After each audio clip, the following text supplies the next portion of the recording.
দুলিয়াজানত অগ্নিকাণ্ড সিলিন্ডাৰ বিস্ফোৰণৰ ফলত এই অগ্নিকাণ্ডৰ সূত্ৰপাত দুলিয়াজানৰ নতুন কলনীত সংঘটিত হৈছে এই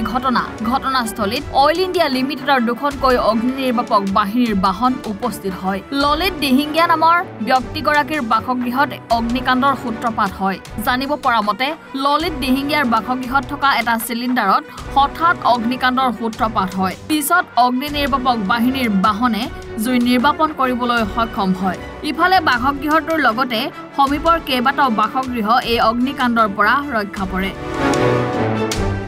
সিলিন্ডাৰ গেছটা মা কাৰিকৰে সেইদিনা আমাৰ বিয়া আছিল তেওঁলোকে সেই ৰন্ধা বঢ়া কৰা অলপ মানে আছিলে বাকী আছিলে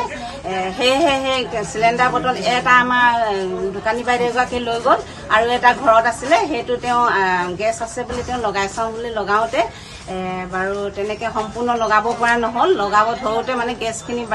মানে বাহিৰলৈ ওলাই আহিলে ওলাই অহাৰ কাৰণে আৰু আমাৰ মানুহজনে বটলটো বাহিৰলৈ উলিয়াই আহি মানে হেৰিতে দি দিওঁ বাহিৰতে দি দিওঁ তেতিয়া অকণমান হয়তো পানী চানী পালে মানে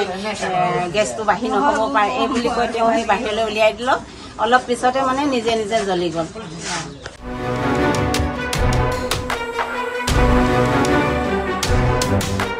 দুলিয়াজানৰ পৰা পংকজ বৰাৰ ৰিপৰ্ট এনি ভাৰত 24